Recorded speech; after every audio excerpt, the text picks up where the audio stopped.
Hello my beautiful souls! Welcome sa ating tarot reading sessions. Keep in mind, general reading po ito, maring mag-resonate, maring hindi.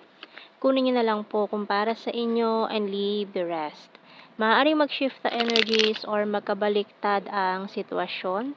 Kaya kayo na pong bahala kung saan kayo nakalugar sa reading natin. Okay? So, let's see. Ooh, the Ten of Cups and the Empress. We also have here the King of Cups, the Three of Pentacles, the Moon, Six of Wands, Justice, and the Ace of Pentacles. So, may strong energy tayo dito ng Libra and Pisces.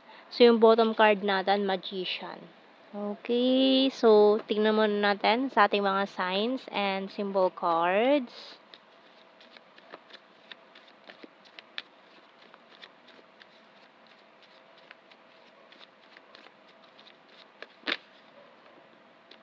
So, someone here is manifesting something here na parang about sa family. Ayan. Or you are thinking about na bumuo na ng sarili mong pamilya, to settle down with someone. Pero parang sinasabi mo dito na parang gusto mo muna na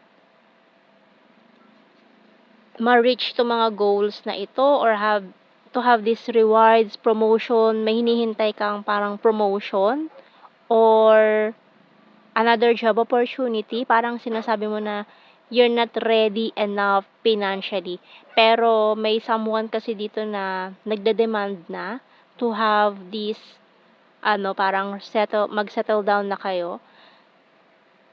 Kung nangyari to in the past, parang inayawan mo yung proposal niya or pwede magkabaliktad. And then dahil doon na parang iniisip niya na hindi ka pa ready para mag-settle down. Kaya anong nangyari, parang nag-settle down sa iba itong taong ito. Kung nangyari to in the past. So, tingnan natin anong message ng Archangel. Pero kasi, still open book. So, kung nangyari na ito in the past, na tinanggihan mo yung proposal ng taong ito, na magpakasal kayo or lumagay na kayo sa tahimik, maaaring naghanap siya ng iba, biglang nalaman mo na nagkaroon siya ng other partner, nagsettle siya sa iba, parang ganun. And still open book, maaaring bumalik tong taong to.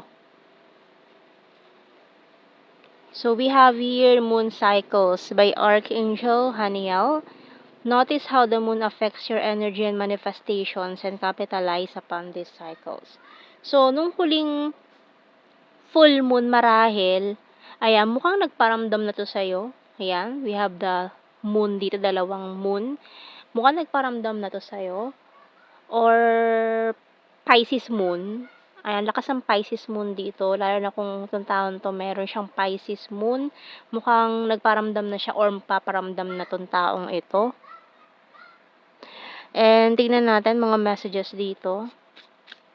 Kasi ngayon, this person is looking for you. Hinahanap ka niya. So, kung umiwas siya sa'yo kasi mukhang hindi ka pa ready ng mga panahong yon na gusto niya nang mag-settle down. So, maaaring nakahanap siya ng iba pero mukhang hindi na nag-work out yon. Mukhang kung balak niya magpakasal doon sa iba, parang hindi naman natuloy. Caught in the middle.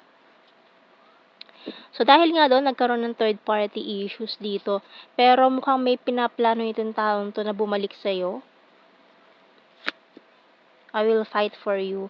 So, ngayon gusto niya ipaglaban to. Parang sinasabi niya na, kayong dalawa naman talaga yun dapat. So, parang sinasabi din niya na nagpahinga lang siya, naghanap lang siya ng temporary relief, ganun. Kasi with these coins, energy ng karmic cycle, parang two of Pentacles din yan. Nag-juggling siya between you and another person that time. Kasi parang sinasabi niya na hindi mo kayang ibigay yung hinihiling niya.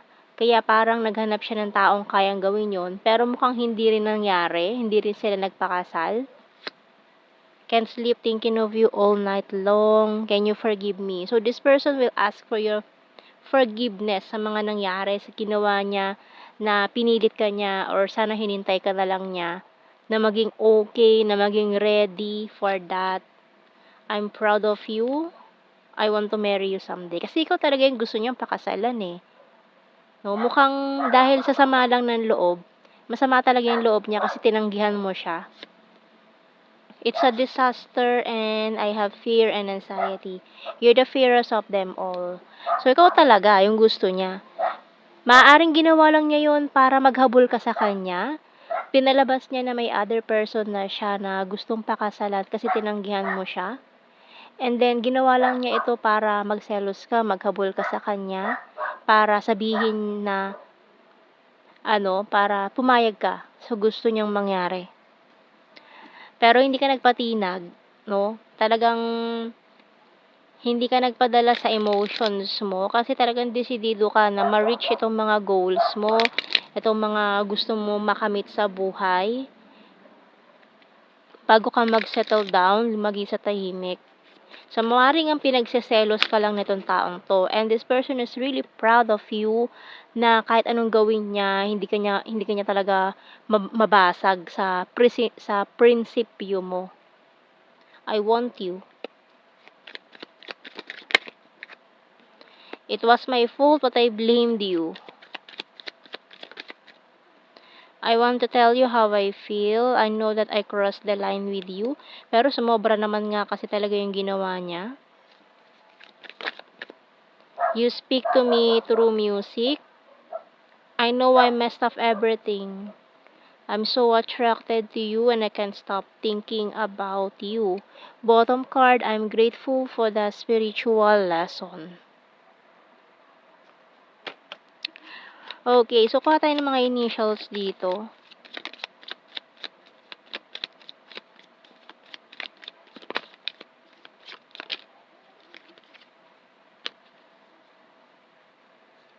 Letter S, X, Z, N, U, W, I, O.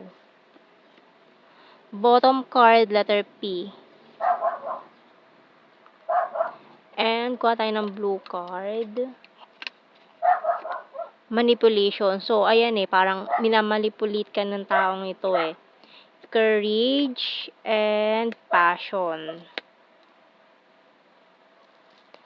Pero dahil hindi naging effective yung plano niya, yung gusto niyang mangyari na maghabol ka sa kanya, magselos ka, maghabol ka. So, mukhang plan B ang gagawin nito. Babalik siya. Siya yung kusang babalik sa'yo, no? So, ayan, tingnan natin. General signs and messages. So, kasi pinamukha mo sa kanya na hindi mo siya kailangan, na talagang siya yung may gusto, siya yung lumapit, di ba? So, we have here Libra. Very lucky. Need more signs. Past person. Ex-lover. Funny. Twin flame. Sweet. July. Confusing. Virgo.